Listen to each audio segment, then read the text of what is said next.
শ্রোতা ভাই বোন, আমাদের জীবনে এমন কিছু সময় আসে যখন দেয়ালে পিঠ থেকে যায়, যখন আমাদের নির্দিষ্ট চাওয়া পূরণ করা ছাড়া আর বিকল্প কোনো পথ সামনে খোলা থাকে না। এ ধরনের পরিস্থিতিতে আল্লাহ রাব্বুল আলামিনের কাছে আমাদের মনের একান্ত কামনা বাসনাগুলোকে পূরণ করবার জন্য একটি বিশেষ পথ বাতলেছেন আমাদেরকে প্রিয় নবী সাল্লাল্লাহু আলাইহি ওয়াসাল্লাম, আর সেটি হলো ইসমে আযম। ইসমে আযম মানে হলো মহান নাম। আল্লাহ রাব্বুল আলামিনের এই ইসমে আযম তথা মহান নামের মাধ্যমে কোনো কিছু চাওয়া হলে তিনি সেটা পূরণ করেন। এই নামের মাধ্যমে আল্লাহকে ডাকা হলে তিনি সেটাকে সাড়া দেন। এ মর্মে নবী আলাইহিস সালামের অনেকগুলো হাদিস রয়েছে।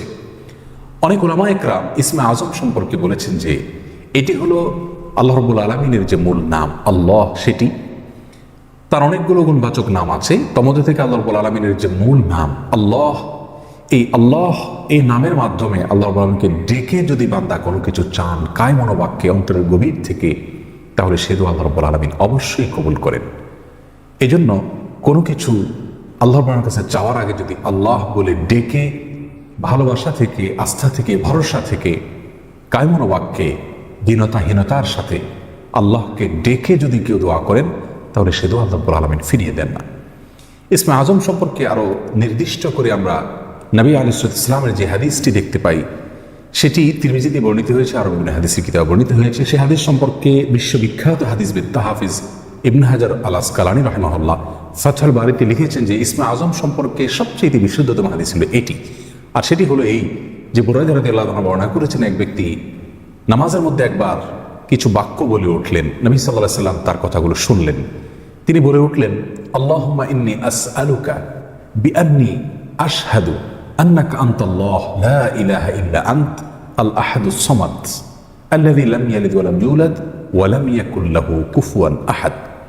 তার মুখে এই বাক্যগুলো শুনে নবী আলাইহিস সালাম বলেছেন, নিশ্চয়ই এই লোকটি ইসমে আযম পাঠ করেছে। ইসমে আযমের মাধ্যমে আল্লাহ রাব্বুল আলামিনের কাছে কোনো কিছু চাওয়া হলে তিনি সেটা ফিরিয়ে দেন না। এর মাধ্যমে আল্লাহকে ডাকলে তিনি অবশ্যই তাতে সাড়া দেন।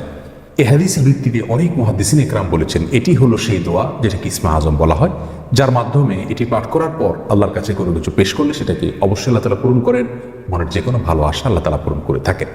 দোয়াটি আবারও বলছি, আল্লাহুম্মা ইন্নী আসআলুকা বিআন্নী আশহাদু আন্নাকা আনতাল্লাহ লা ইলাহা ইল্লা আনত আল আহাদুস সামাদ আল্লাযী লাম ইয়ালিদ ওয়া লাম ইউলাদ ওয়া লাম ইয়াকুল লাহু কুফুয়ান আহাদ। যার অর্থ হলো, হে আল্লাহ, আমি আপনার কাছে প্রার্থনা করছি এই মর্মে যে, এই জন্য যে, এই ভিত্তিতে যে আমি সাক্ষ্য দেই আপনি আল্লাহ, আপনি ছাড়া সত্যিকারের কোনো মাবুদ নেই, আপনি কারো মুখাপেক্ষী নন, আপনি একক, এবং আপনি কাউকে জন্ম দেননি, আপনাকেও কেউ জন্ম দেয়নি, এবং আপনার সমকক্ষ আর কেউ হতে পারে না। এই বাক্যগুলো পাঠ করে আল্লাহ রাব্বুল কাছে কোনো চাওয়া পেশ করলে তিনি অবশ্যই সেটি পূরণ করেন। কেউ যদি অত্যন্ত সংক্ষেপে ইসমে আযমের মাধ্যমে দোয়া করতে চান, তাহলে তিনি আল্লাহ রাব্বুল আলামিনের প্রতি আন্তরিকতা, ভালোবাসা, শ্রদ্ধা, বিশ্বাস, ভক্তি এবং ভরসা রেখে আল্লাহকে ডেকে ডেকে মায়ার সাথে, মমতার সাথে, আল্লাহর অনুগ্রহগুলোর কথা স্মরণ করে আল্লাহকে ডেকে ডেকে তার মনের চাওয়াগুলো পূরণ করবেন। এটা হবে ইসমে আযমের সবচেয়ে ছোট ভার্সন। আর যদি কারোর হাতে সময় থাকে, তাহলে তিনি ইসমে আযমের যে দোয়াটি আমরা কথা বলেছি, আল্লাহুম্মা ইন্নী আসআলুকা বিআন্নী আশহাদু আন্নাকা আনতাল্লাহ লা ইলাহা ইল্লা আনত আল আহাদুস সামাদ আল্লাযী লাম ইয়ালিদ ওয়া লাম ইউলাদ ওয়া লাম ইয়াকুল লাহু কুফুয়ান আহাদ। এই দোয়াটা তিনি পাঠ করবেন, করে আল্লাহর কাছে তার চাওয়া পেশ করবেন। জীবনের কঠিন মুহূর্তগুলোতে বিশেষ করে এই ইসমে আযম পাঠ করে আল্লাহর রাব্বুল কাছে দোয়া করব, সেটা অবশ্যই আল্লাহ তাআলা কবুল করবেন যদি দোয়ার মৌলিক শর্তগুলো আমরা পূরণ করে থাকি। হালাল বক্ষণ করা, কায় মনোবাক্যে দোয়া করা এবং দোয়ার ক্ষেত্রে আন্তরিকতা এবং ঐকান্তিকতা থাকা, এই বিষয়গুলোকে যদি খেয়াল করে আমরা দোয়া করি, ইনশাআল্লাহ বিইذনিল্লাহ আল্লাহ তাআলা আমাদের সে দোয়া পূরণ করবেন। কোনো কারণে সে দোয়া যদি পূরণ হতে আমরা না দেখি, তাহলে সন্দেহাতীতভাবে আমাদের বিশ্বাস রাখতে হবে এটা পূরণ এই মুহূর্তে না হওয়ার মাঝে আমাদের জন্য কল্যাণ নিহিত আছে। আল্লাহ তাআলা এর বিনিময় আমাদেরকে আখিরাতে দিবেন।